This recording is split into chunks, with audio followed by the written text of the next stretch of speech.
명절 끝날 곧 풋날에 예수께서 서서 외쳐 이르시되 누구든지 목마를 거든 내게로 와서 마시라. 나를 믿는 자는 성경의 이름과 같이 그 배에서 생수의 강이 흘러 나오리라 하시니 이는 그를 믿는 자들이거늘 성령을 가리켜 말씀하신 것이라. 예수께서 아직 영광을 받지 않으셨으므로 성령이 아직 그들에게 일기시지 아니하시더라. 아멘.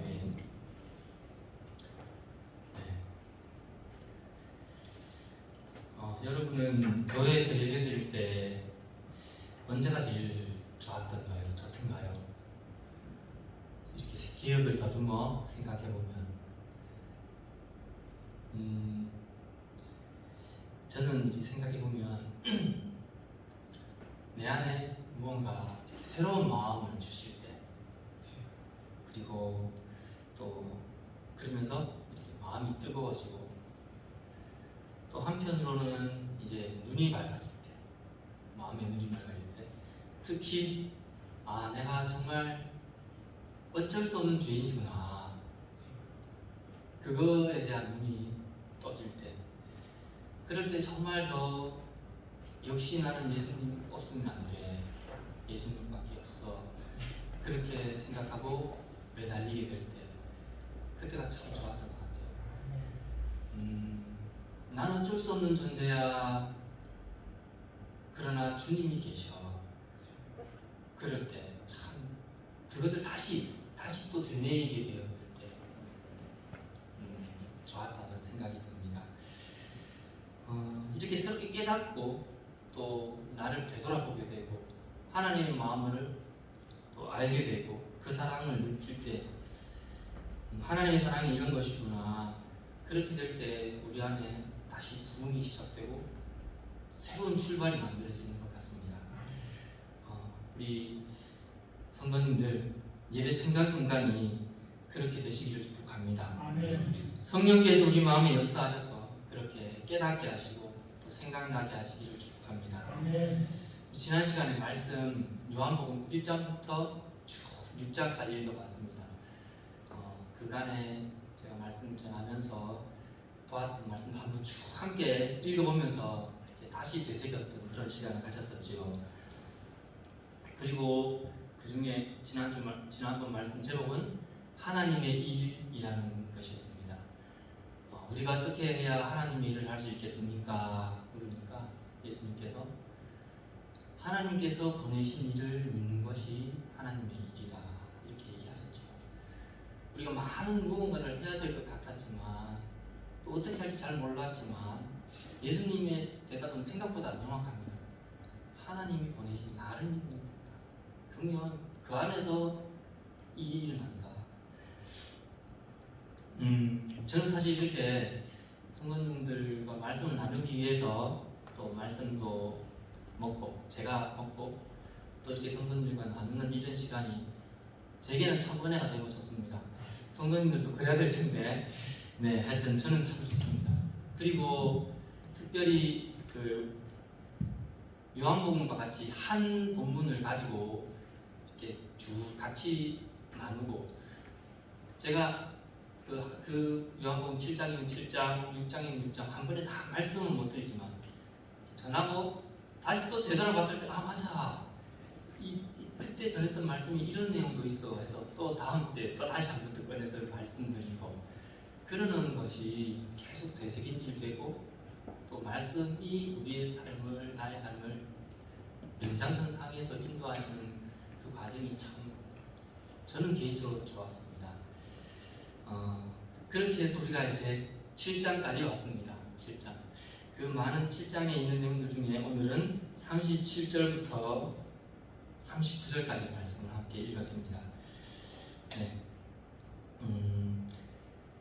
그 지난번에 하나님이 하시는 일 이야기하면서 이제 그 믿는 것이 하나님의 일이다 얘기했잖아요. 믿는 것. 1장부터 6장까지 중에 가운데 부분에 대강 요한복음 3장쯤 되겠죠. 가운데 부분은. 그리고 3장 중간이가 3장 16절쯤 되겠죠. 거기에 다 아시는 말씀이 있습니다.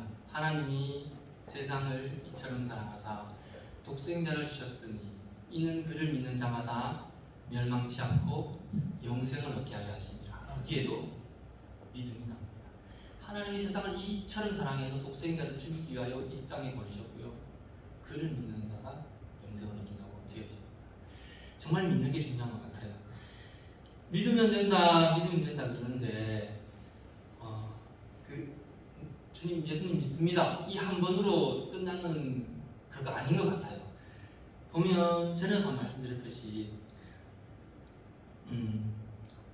한 번 믿습니다가 완성으로 되는 것이 아니라 우리의 인생 전체를 걸고 믿는 것인 줄 압니다. 죽도록 충성하라는 말씀처럼 죽을 때까지 그 믿음을 증명해내야만 하는 과정입니다. 여정입니다. 그 여정 중에는 우리가 원해서 갈 수도 있고 원하지 않아서 내몰려서 갈 수밖에 없는 절벽이 있을 수 있습니다. 그래서 벼랑 끝에 서는 용기 말씀드렸잖아요. 내가 원해서 갈 수도 있어요. 또 내가 원하지 않게 본의 아니게 갑자기 나에게 닥치는 어려움으로 인하여 절벽에 설 수도 있습니다.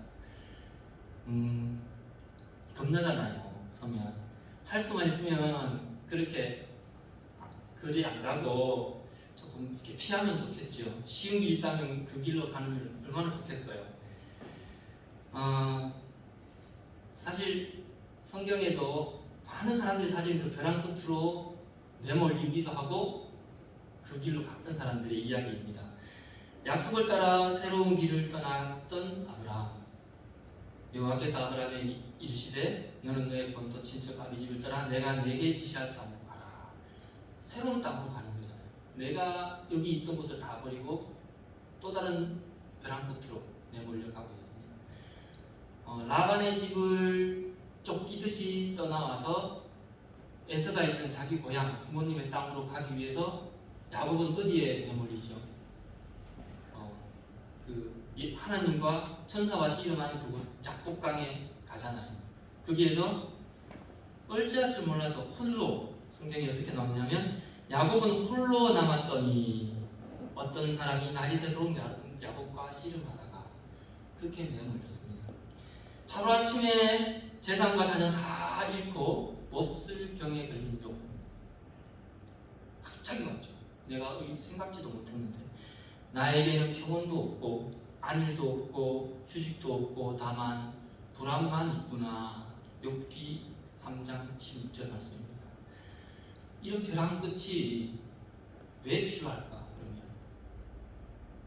제가 고등학교 1학년 때 문장대였는지 성리산이었는지 꿈이 구모산이었는지 잘 정확히 기억은 안 나는데 거기 이제 학교에서 야영 벤치 하여튼 기억이 조금 없습니다. 다들 조금 아시죠?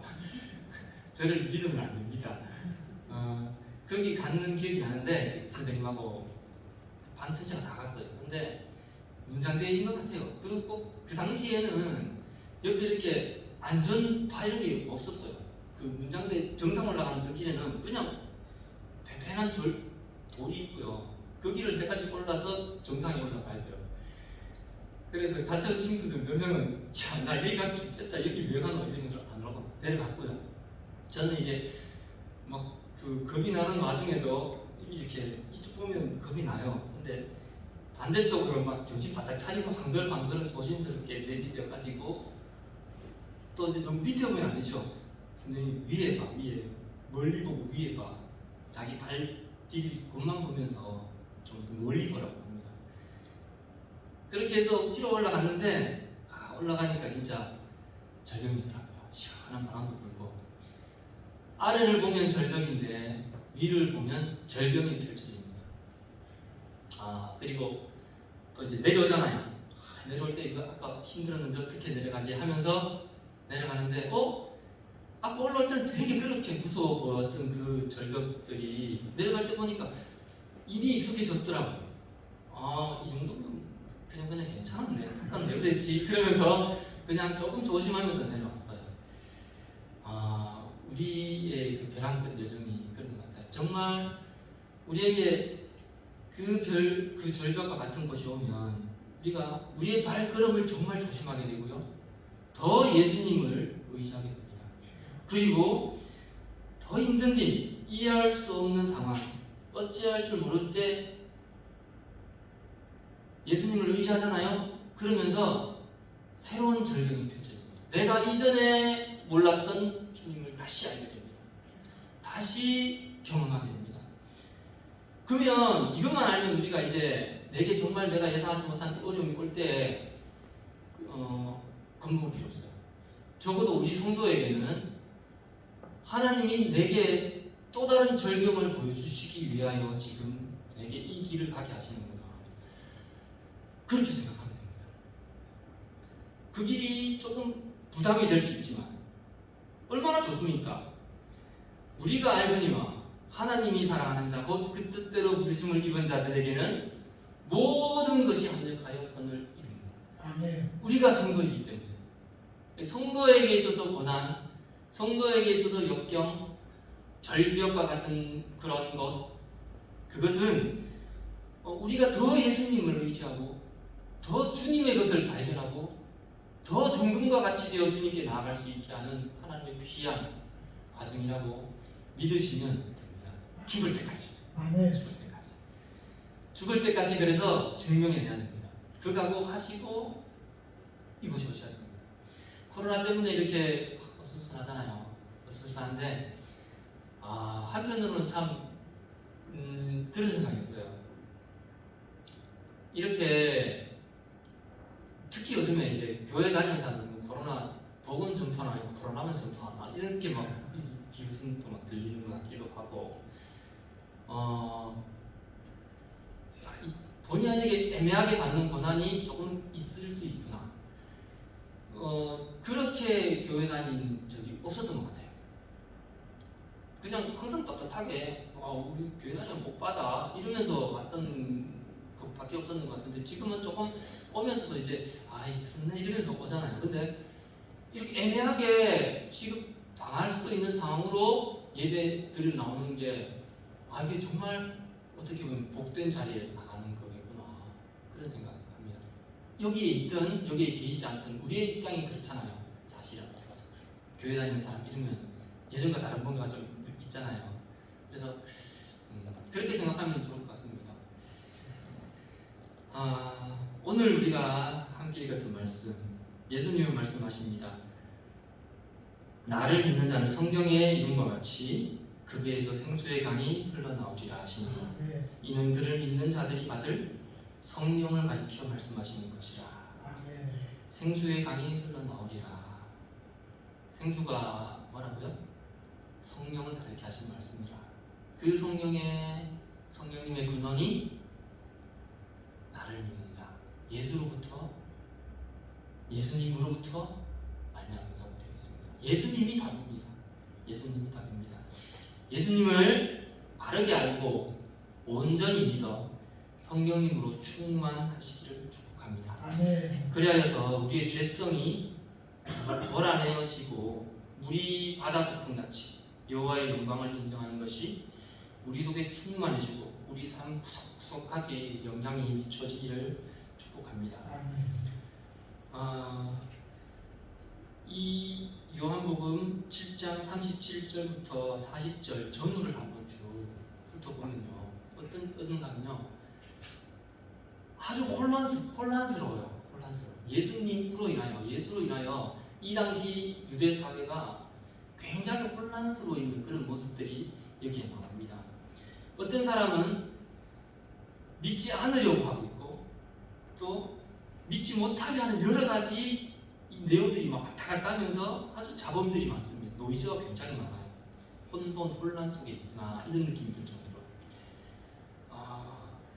한번 볼까요? 12절 예수에 대하여 무리 중에서 수군거림이 많아 어떤 사람은 좋은 사람이라며 어떤 사람은 아니라 무리를 미혹한다.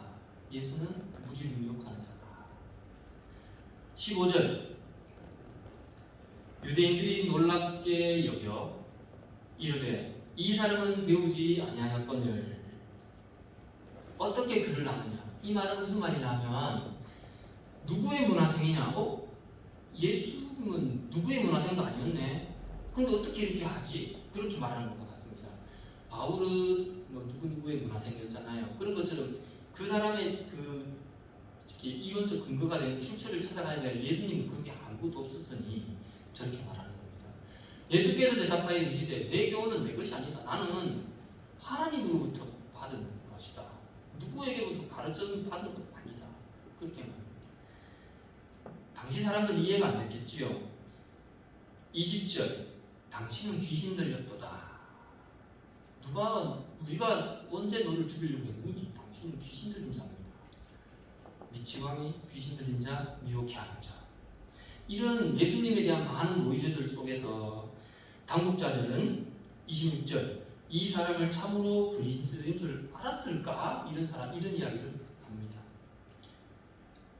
27절 우리는 이 사람이 어디서 왔는지 아노라. 근데 정말 아는 걸까요? 예수님이 갈릴리에서 왔다는 것, 또 그의 아버지는 요셉이고 그의 엄마는 마리아인 것, 이게 진짜 예수님에 대해서 아는 것일까요? 아니잖아요. 우리는 아는데 그리스도는 그에 대해서 아무도 모른다고 되어 있으니 예수님은 그리스도가 아닌 건가? 이렇게 생각하고 있는 겁니다. 31절 무리 중에 많은 사람이 예수를 믿고 말하되 그리스도께서 오실지라도 그 행하실 표적이 이 사람이 행한 것보다 더 많으랴. 그런 와중에도 또 이렇게 이야기하는 사람들도 있습니다. 46절 아랫사람들이 대답하되 그 사람이 말하는 것처럼 말한 사람은 이때까지 없었나이다. 예수님을 잡으라고 보냈는데 아랫사람들이 못 잡았어요. 잡아오질 않았어요. 왜냐? 이 사람은 이때까지 이렇게 말한 적이 이때가 나는 본 적이 없다. 그러니 바리새인들이 뭐라고 했죠? 너희도 미혹되었다. 정말 믿어야 될지 말아야 될지 또는 믿지 않으려고 작정을 하고 믿지 말아라 잘못된 정보를 막 흘리는 사람들 그 와중에 막 있는 거예요. 뭐가 맞는지도 모르겠고 도대체 어떻게 된 거지? 이런 게 생수의 강이 흘러나리라고 예수님께서 마지막 큰 날에 선포했던 37, 38절 전후에 계속 있습니다. 52절 봅시까요? 너도 갈릴리에서 왔느냐? 찾아봐. 갈릴리에서는 선지자가 나지 못한다. 그들이 알고 있는 어떤 사실로 인하여서 참을 못 봅니다. 우리가 알고 있던 것, 우리가 경험하고 있던 어떤 것이 우리가 진실을 보게 하는 것을 사실 막고 있어요. 이스라엘 백성들 역사 속으로 다시 들어가 보겠습니다.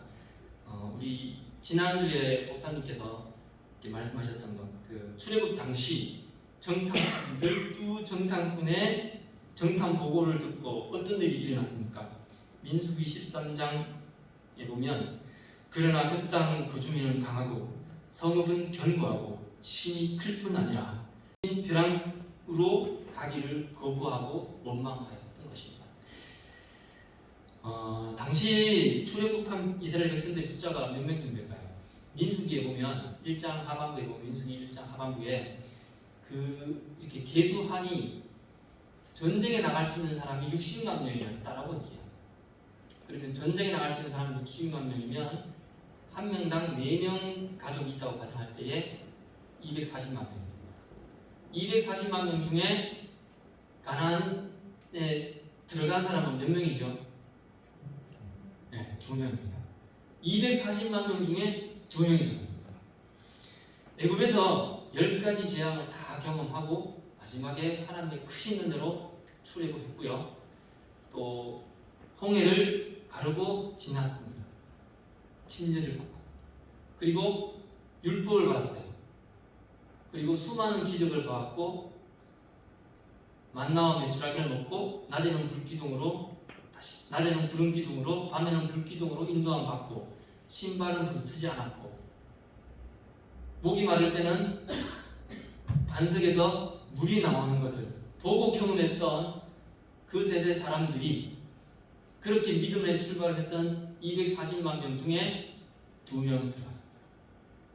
100만 분의 1입니다. 그때 목사님 말씀하셨잖아요. 인자가 올 때에 믿음을 보겠느냐? 진짜 믿음 보겠느냐? 이 정도입니다. 지금 코로나가 유가 아닙니다.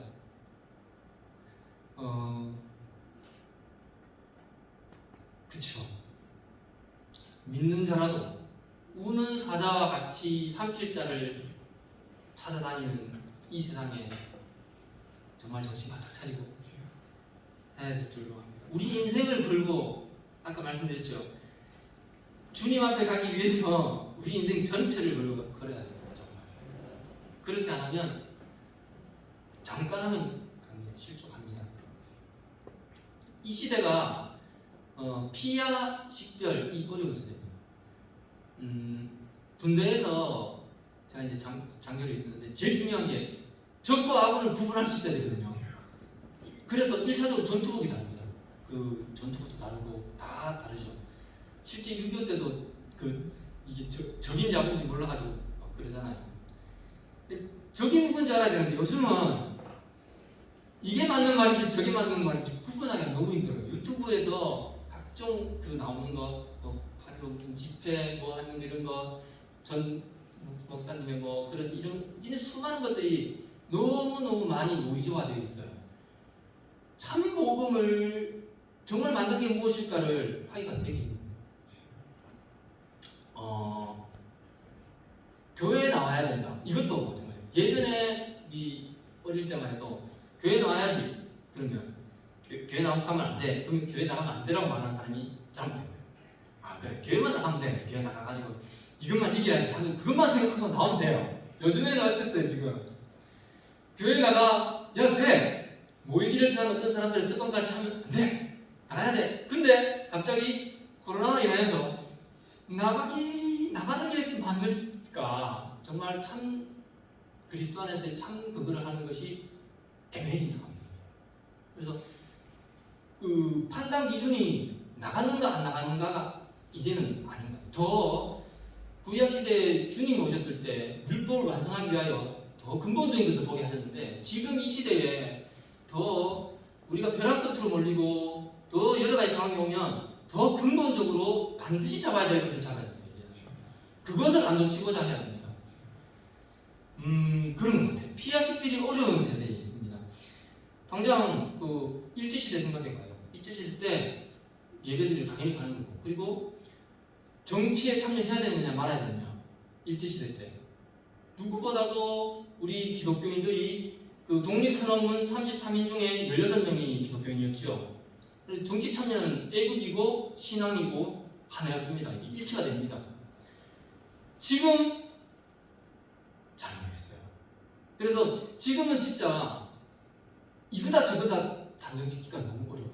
그러면 또 한번 생각해 봅시다. 동성애, 차별금지법.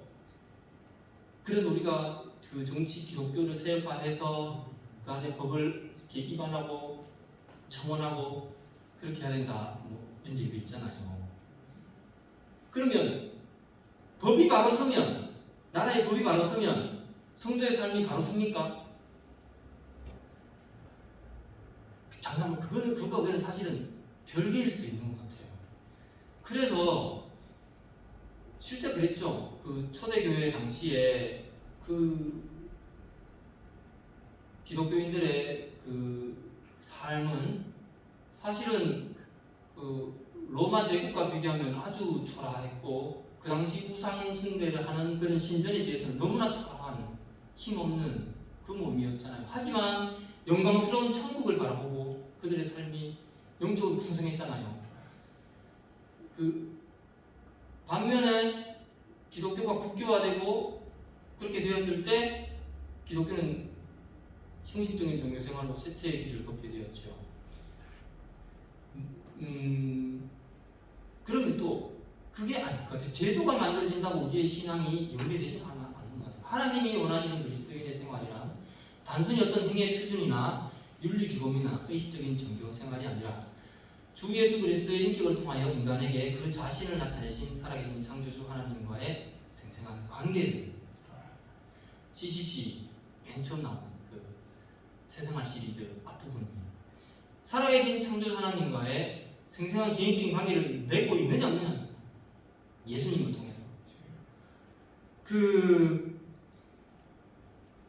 또 하나 비교해볼까요? 예수님이라면 그러면 지금 우리 이 사회에서 예수님이라면 어떻게 했을까요?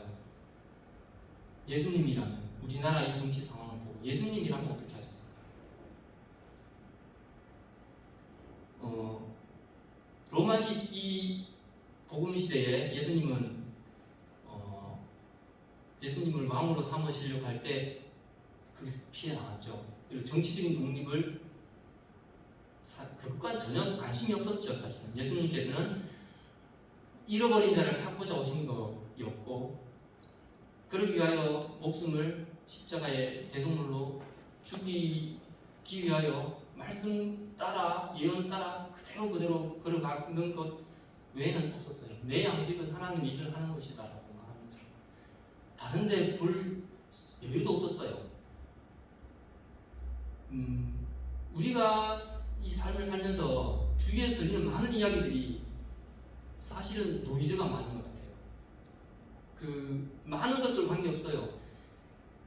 피와 식별은 전쟁에서 제일 중요하잖아요. 근데 그 전쟁에서 그러면 아군이 누구냐, 적군이 누구냐? 첫 번째 적이 누군가요? 첫 번째 적 자기 자신입니다. 자기 자신. 첫 번째 적은 자기 자신입니다. 내 안에 보십시오. 내 안에 얼마나 악한 게 많고 더러운 게 많습니까? 그렇잖아요. 마음, 무릇 예레미야서에 있죠. 만물보다 거짓되고 부패한 것이 사람의 마음이라 누가 능히 이를 알려. 온갖 더러운 게 다 이 안에 들어오잖아요. 내가 싸울 상대는 1차적으로 내 안에 있습니다. 에베소서 6장 12절 우리의 씨름은 혈과 육을 상대하는 것이 아니요 통치자들과 권세들과 이 어둠의 세상 주관자들과 하늘에 있는 악의 영들을 상대하니라. 여기서 통치자는 나라를 다스리는 통치자가 아닙니다. 쉬운 번역에 보면 여기 통치자는 악한 영들, 이 땅을 하는 그 악한 영들에 대한 것입니다. 우리가 정말 집중할 것에 집중하게 하지 못하는 세상입니다. 그리고 피와 식별이 어려운 세상입니다. 뭐가 맞는 말인지 뭐가 틀린 말인지 헷갈리기도 하고, 하지만 그런 과정에서도 우리가 계속 집중해야 될 것은 예수님. 예수님. 본문에 나와 있잖아요. 명절 끝날 37절. 이 명절 끝날은 초막절입니다. 이스라엘 백성들이 광야 생활을 마치고 돌아오는 것을 기념하는 날. 6월절 우리 요한복음 1장부터 5장까지 볼 때에 6월절 초막절 한번 지나갔지요. 예수님의 공생의 사역 1년 끝났고, 두 번째 이제 7장의 6월절 근처에 생명의 떡 기적 행하셨고요. 그 다음에 생수를 말씀하시는 겁니다. 반석에서 생수 나듯이 이 초막절을 기념하는 이날, 명절 끝날 마지막 날에 곧 큰 날에 예수께서 서서 외쳐 이르시되 누구든지 목마르거든 내게로 와서 마시라. 내가 생수가 되어주겠다. 반석에서 생수가 나왔던 것처럼 내가 그 생수가 되어준다. 그리고 이 생수는 믿는 자들이 받아야 할 성령이다. 이렇게 말씀하십니다. 예수님께 집중하는 겁니다. 예수님이 답입니다. 우리가 왜 이것을 잊지요? 예수 그리스도. 우리에게 코로나의 어려움이 어떻게 해결될 수 있겠죠? 예수 그리스도. 예수 그리스도. 이 땅이 어떻게 바뀔 수 있습니까? 법, 제도, 정치 무엇으로 바뀔 수 있겠어요? 예수 그리스도밖에 없습니다. 많은 노이즈들이 우리에게 온다 하더라도 그것을 잘 걸러내야 됩니다. 이 37절부터 39절 사이에 보면 그래도 어떤 사람들은 말하잖아요. 이만한 기적 행한 사람은 그리스도가 아니고는 불가능하다. 그렇게 말하는, 그거를 우리가 참 진리를 찾고자 한다면 그게 우리에게 들어왔을 겁니다. 그리고 또 우리 율법은 사람의 말을 듣고 그 행한 것을 알기 전에 심판하느냐? 니고데모의 말입니다. 그래서 그것을 찾고 그 중에서 참 진리를 찾고 또 그 예수님께 집중하고 그렇게 살아갔으면 참 좋겠습니다. 갈라디아서 2장 20절 내가 그리스도와 함께 십자가에 못 박혔나니 그런즉 이제는 내가 사는 것이 아니요 오직 내 안에 그리스도께서 사시는 것이라. 이제 내가 육체 가운데 사는 것은 나를 사랑하사 나를 위하여 자기 자신을 버리신 하나님의 아들을 믿는 믿음 안에서 사는 것이라. 아멘. 그래서 죽었어요. 우리는 죽었어요. 죽고 믿음 안에서 살아요. 내가 죽기 전에는 영에 대해서 나는 죽어 있었고 육에 대해서만 살아 있었는데 이제는 육에 대해서 죽고 믿음 안에서 그리스도 안에서 내가 살아났어요. 죽었다니까요. 죽었으면 그 육이나 악이 죽은 사람한테 영향력이 행사가 될까요? 안 될까요? 죽은 사람한테 쳐보세요. 일어나요? 안 일어나잖아요. 죽었어요. 악이 나에게 영향력이 없어요. 아, 내가 죽었구나. 아, 그리스도 안에서 내가 살았구나. 그렇게 내가 거듭났구나. 그것이 계속 우리 안에서 되뇌어지고 성령님을 의지하게 되고 그렇게 될 때 세상의 것이 나에게 힘을 잃습니다. 세상 이기려 하는 것이 목적이 아니에요. 그거는 볼 필요가 없어요. 예수님 안에서만 살면 그건 자동으로 힘을 잃어버려요. 내가 오늘 반드시 약속 지켜서 일찍 가야지. 근데 갑자기 못 가요. 아, 이것보다 더 좋은 예. 알코올 중독 술을 많이 마신다. 월요일은 무슨 일 때문에 술 마시고 화요일은 뭐 때문에 마시고 뭐 있잖아요. 그 사람이 안에 하도 이제 이렇게 술 마시지 말라고 하니까 오늘은 반드시 일찍 들어와. 알았어, 일찍 들어갈게. 오늘 술 안 마셔야지. 그러다가 끝내는 못 참고 또 이유가 생겨서 술 마시잖아요. 오늘도 안 되네. 진짜 안 되네. 그냥 가정을 사랑하고 아내를 사랑하고 아내만 생각하다가 맞아, 그냥 아내만 생각하다가 가는 거예요. 집으로.